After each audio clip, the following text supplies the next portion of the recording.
Welcome back, guys, to another episode. The Valley of the Sun, the biggest party on tour, and now a designated event. It's the 2023 Waste Management Phoenix Open at TPC in Scottsdale, and we're here to tell you everything about it.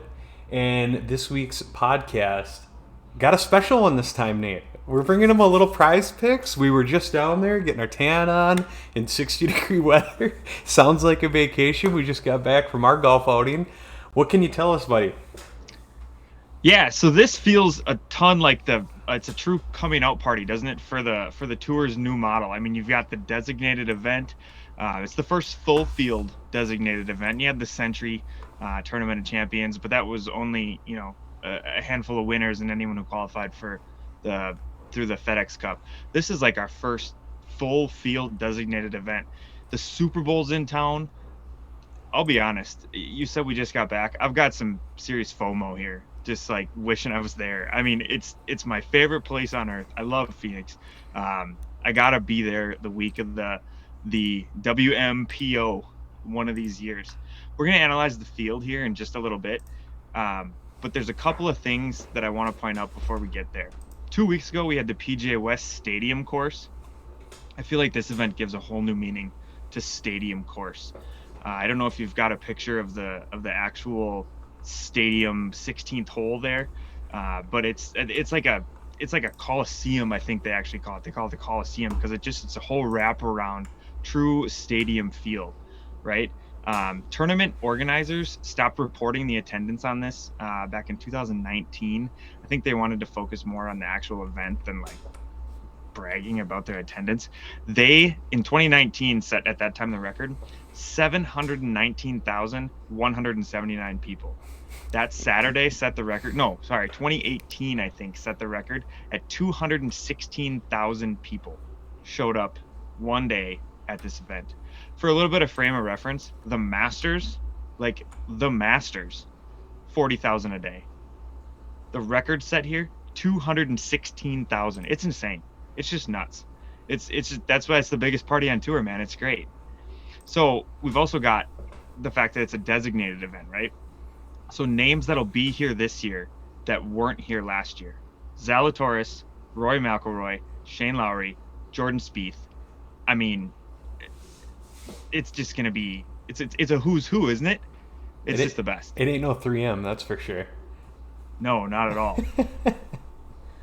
Speaking of those names, you got some power rankings for us? I do. So we're going to make this episode a little bit different this time. Instead of going over the course, kind of the history and stuff like that. Prize Picks this week has a special out for betting on hole 16, 17, and 18 here. So we thought it'd be fun to get on here and do a little betting ourselves. I know Nate in the past hasn't done the greatest at betting, but because we can focus on maybe just 3 holes and analyze some of their previous year stuff, the average par 3 rankings throughout the season, par 4, all that fun stuff. We can kind of have a little fun with this and put some money on the line. You know, nothing crazy, but it's still something that we can mess around with and check out here. So power rankings here. Obviously who's going to be number 1 to us? How do you not say Jon Rahm, right? He's number 2. You're kidding. Is it Rory? It's Rory, isn't it? Of course. I mean, I know he just won in Dubai. Yeah, he won in Dubai 2 weeks ago. Won in Dubai. Yeah. But in all seriousness, it's a home game for Jon Rahm. He went to college at Arizona State. He plays just up the road at Silverleaf. How is he not number 1?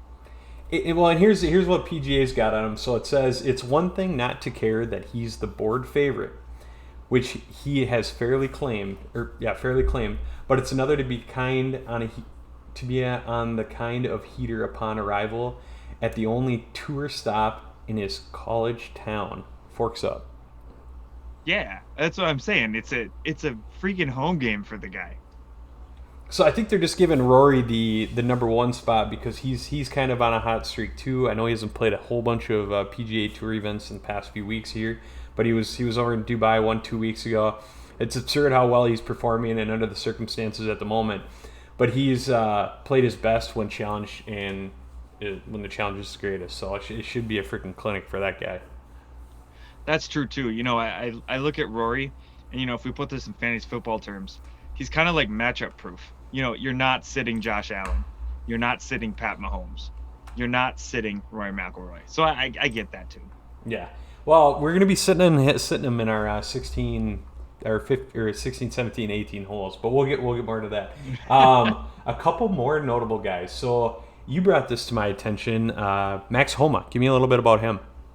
Yeah, it's a home game for Max Homa. He's lives in Scottsdale, plays out of I'm sure one of the private clubs. I don't know if it's Greyhawk or Whisper Rock. I don't remember. It's one of those two up there. He is, I think, in the last couple of years, John Rahm has like 8 wins, and Homa's got 6. Like, they're right there as like playing the hottest over the last couple of years. So it just seems like he's a good pick too. And the fact that he's displayed no weakness in his reflection of the strength that we can't see, the perspective, the balance, the talent, also 4 for 4 at the Waste Management with a pair of top 15 finishes. Yeah, he's gonna be all right. He's gonna score well. Now here's a sleeper for you. Here's a sleeper pick if we're doing straight bet for maybe like a player prop bet type thing. Sahith Thagala. Sure. What do you got for me? So last year when we were doing a little research for this hole 16, 17, 18, the guy was low 60s first 3 rounds, and then he just kind of didn't pull up. He had one too many bogeys and didn't pull up with enough birdies to really finish it off to put him. He can't. Yeah, I mean the guy just last round last year. He felt the heat, and it was mostly a back nine thing, but Scotty Scheffler wasn't quite Scotty Scheffler at that point. I think this was his first win in a run of like 4 wins in 5 straight tournaments leading up through his Masters win or something like that. It was nuts. This was kind of his stepping out into the spotlight tournament, and he was kind of coming, and Thagala just couldn't handle it. He shot even par on the back, and he had to be under par. I think he maybe only lost by a shot or 2. Yeah, you can't quantify what he's learned in the last year's emotional close call, tied third in his debut, but he's paid it off with a steady climb in all of the ranks. Took last week off after a tied fourth at Torrey Pines. And then one of the guys that we're going to talk a little bit about, and obviously you can't talk about this tournament without talking about Scotty. His big win last year, which as you mentioned before with the podcast here, it was kind of like his tear last year that really was exciting to watch. And how can't you like the guy? He looks just so modest about everything, and his big smile just lights up the room. You know what I mean? It does. And like I said, I think he has, is it 5? Did he have 5 wins last year? 6? Either way, he went from like a winless. He had some respect. Like, he played on a Ryder Cup team without any wins, the previous Ryder Cup team, but those wins just vaulted him up to actually world number 1 by mid last year. So this was just kind of his, like I said, stepping into the spotlight. So I don't know that he can repeat. I think repeating is hard. I think, especially at a place like this, it's carrying a whole new weight right now because of all of the other names and the increased purse, the designated purse. I think it's $20 million. So there's a lot, I'm sure, that's weighing on his shoulders. Yeah, for all he's already accomplished, this is the first ever title defense. Tied 7th here the year prior, so yeah, he's comfy. Then again, that could be said just about anywhere, always in form. But these are and these are quotes I'm reading off of PGA Tour's website, so I'm not copyrighting or whatever you want to say, but that's the information that I'm reading off their website. But it's going to be an exciting event. I can't wait. It's got that Ryder Cup USA type feel to it with how many people are going to be there. It does. I think it's probably the closest we've been to a major field, like a major feel yet. And I don't think that the Super without Bowl the live planners, guys. Yeah. Oh, sure. I doubt the Super Bowl planners overlooked this. This had to be intentional. It was like, we're gonna bring some energy to the Phoenix area. It's just Yeah, can you imagine the airport? it's gonna be nuts. Yeah, You, it's you gonna ain't be finding a insane. rental car. I don't know if you heard. I don't know if you were around us at the time when we were down at Dobson Ranch on that Friday. I was talking with the guy who we played with, and he said that his buddy's a pilot at not like Sky Harbor, but like a smaller airport in the area. And I think he might have been an instructor. And he was told to take this week off. Too many private jets coming in. So it's Oh. just there's money flying into the Phoenix area right now. All right, so let's get this started with some prize picks. Okay, I'm going to pull it up here for the viewers, and I got the board up. Everything's pretty much set at a 10.5. And that's for hole 16, 17, and 18. And for the Total score. viewers, yep, total score over for the 3 holes. And for the viewers, if they don't know enough about this, the last 3 holes are of 16, 17, 18 is a par 3, which is the 17th easiest hole, right? Am I saying that right? 17th. Yep. 17 is the 13th easiest hole, and 18 is actually one of the hardest holes. It's number 3 for a par 3, a par 4, and a par 4. We kind of did a little bit of research to save you guys some time prior to hopping on here, and we can just kind of share a little bit with you on that. Nate, do you still have the par 3 scoring average and the par 4s up? Yeah, I do. So par 3 scoring average on the year. Number 1 leading the pack so far is Tom Kim. Number 2 is Max Homa. 3 is Billy Horschel. And scrolling down, other names that might be near the top who we'd be talking about.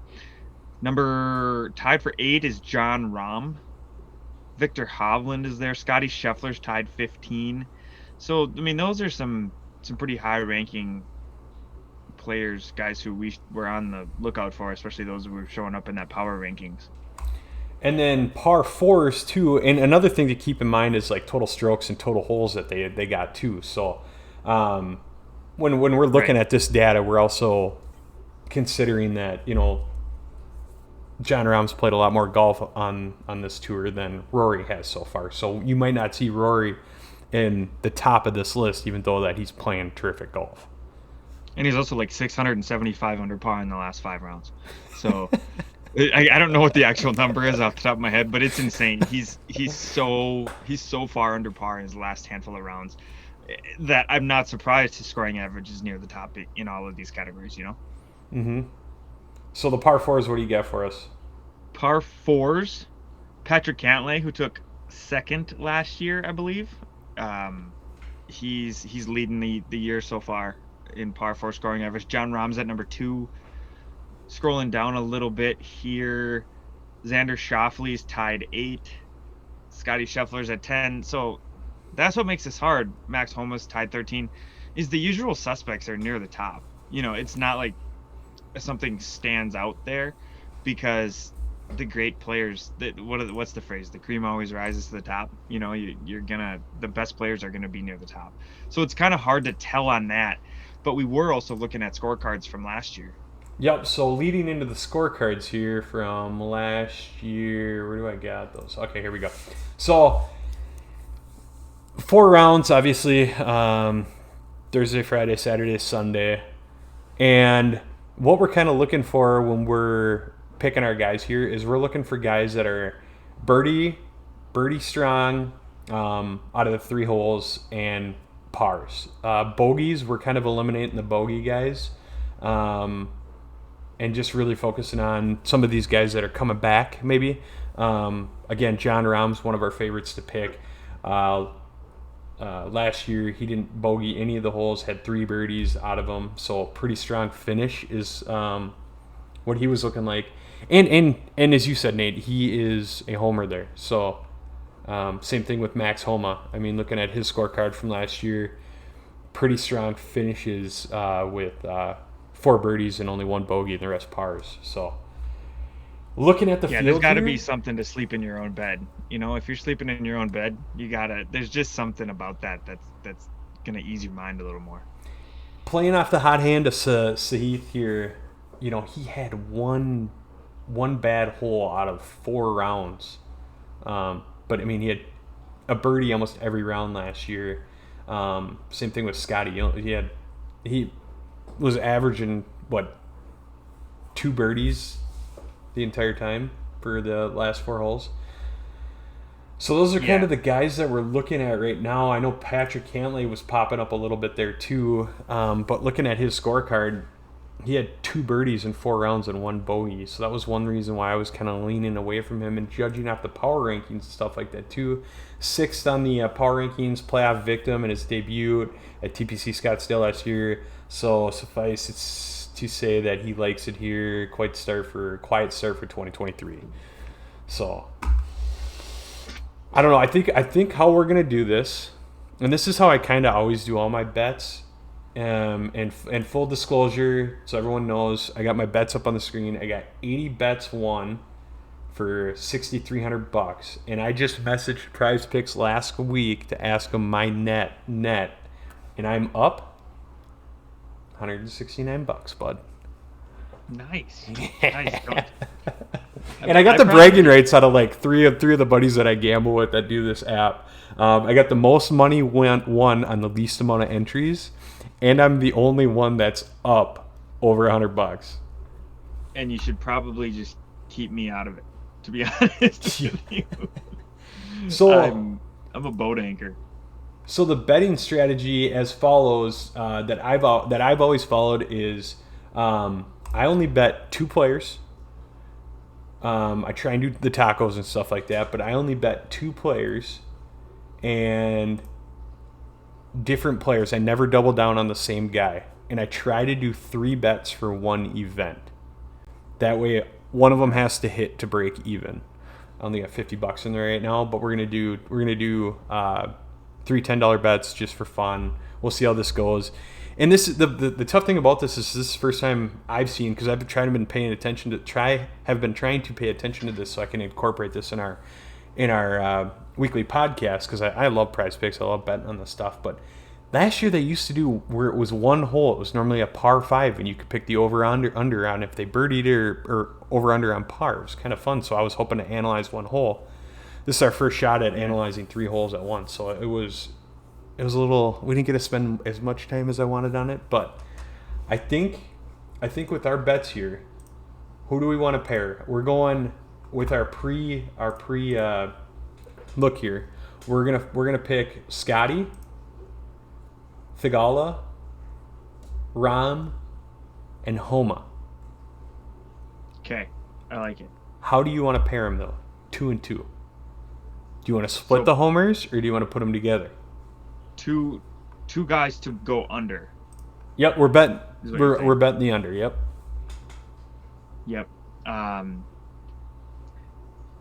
I think especially since it's only a round 1 bet. It's not correct. It's not. We're not worried about the other 3 rounds. Correct. So yeah, let's go Team Scottsdale versus Team, I don't know, out of towners. However you want to phrase that. The out of towners. All right, so we're taking a Rahm less than 10.5. Yes. And Max Homa less than 10.5. Yes. And we'll do $15. All right, and I'm gonna get vested here. I'll send you a Venmo. Ooh, he's getting vested. You don't have to Venmo me. Yeah. We'll do Rahm, Homa, entry in, and our viewers can see that I'm locking this in, because you can go back and cancel out a bet before 4 minutes. So locking in the bet here, so they know that I'm not placing bets and doing it over again. And then we're going. Wait a second here. Did I? Yeah, I went Homa and Rahm together, right? Homa and Rahm taking the under. Yep. And then we're taking Scotty and Sahith. Dude, he's not on the list. He was there, wasn't he? He's not on the list. Oh no. Not on the list. Is Cantlay there? Cantlay is there. What's the God, I The don't know lens if I tended to trust. happen to him, but yeah, I don't know based off of last year power rankings. I mean, I'd rather take. Was Xander Schauffele there last year? Yeah, he was right here. He was tied third last year, Okay, but that's he's a only got very two birdies. He only had two birdies, but no bogeys.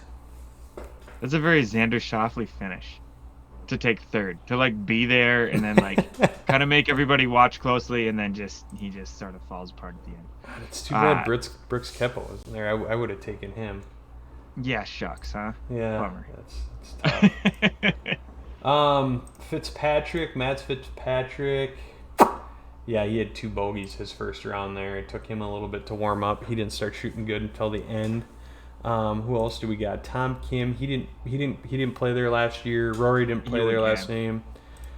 Justin Thomas. How did he do last year? He tied for 8th, 13 under. Ooh, I like Justin here.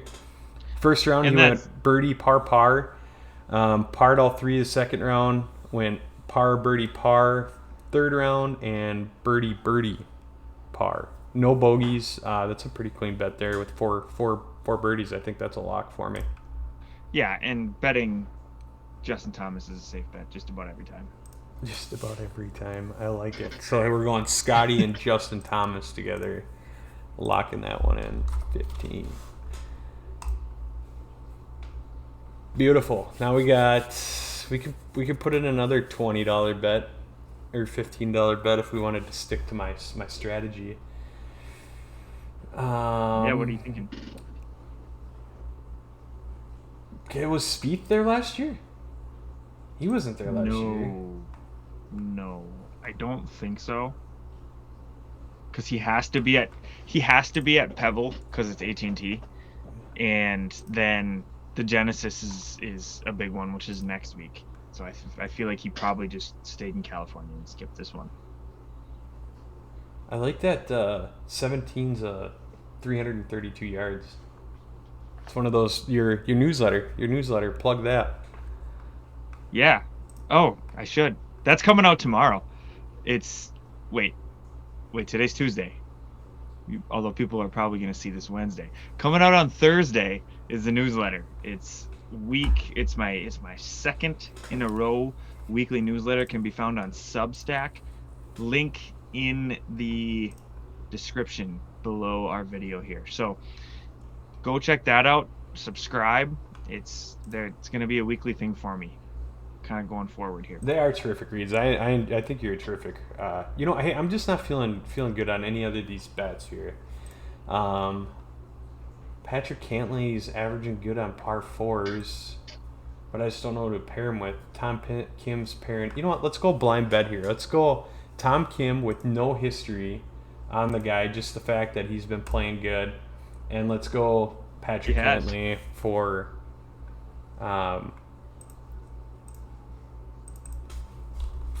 being hot power rankings, playing good, being up there in par fours. So we're just hoping for one birdie out of the par four. So who knows? Maybe our blind bet's the one that hits, but those are our locks. Tom Kim, Patrick Cantlay, Justin Thomas, Scotty Scheffler, and John Rahm and Max Homa paired together. Lock them in. Those are our locks. Let's see if we can't turn this into a prize picks. And we'll keep track of this stuff too. So next week when we go over it, we can say, hey, we were 0 for 3 last week. Here was our blocks, and just kind of track this stuff. It'll be a little bit more fun. Yeah, definitely. And the only other thing I'll add about this round one bet is that the heat isn't really turned up until the weekend. You know what I mean? It's not going to get rowdy crazy. It is because it's Phoenix Open week, but it's not going to get nuts like it can until the weekend. So that whole the pressure's not going to be there. There's not going to be quite the vibe on that 16th hole. So it's going to feel more like a normal hole in round one. So I think it's going to be fun. I'm going to try to find a way to get it on the screen when our guys come through. And that's all I got, man. That was an awesome episode. I'm excited if Prize Picks keeps on giving us a little bit of these whole focus stuff that we can we can talk a little bit more about and start placing some bets and make this a little bit more interesting. Make it more about the power rankings and a little bit about the history and the players instead of more about the course and the history of the course. So appreciate you guys tuning in. Like, follow, subscribe. Check us out on all your social medias. Nate, my friend here, he's a talented writer. So if you can get out and check out his well, you're an English teacher. I mean, come on, English teacher with the masters, right? A newly owned masters. So, I'm just a sales guy. So just leave it to me just to talk too much. So appreciate you guys tuning in. Anything else, Nate? One last thing. These podcasts are great. They're even more fun when we can interact. So comment, like, subscribe, join the fun with us. We'd love to hear from our viewers and our audience. And as Brett said, I think I'm a B+ writer maybe, and that might even be overshooting a little bit. But go check out that Substack. I'm gonna, like I said, do something there once a week. So check there. Check out the podcast here. Comment. And follow us on all of our social medias as well. Looking forward to a fun weekend down in Phoenix. Hit them straight and hit them far, right? See you guys. That's right.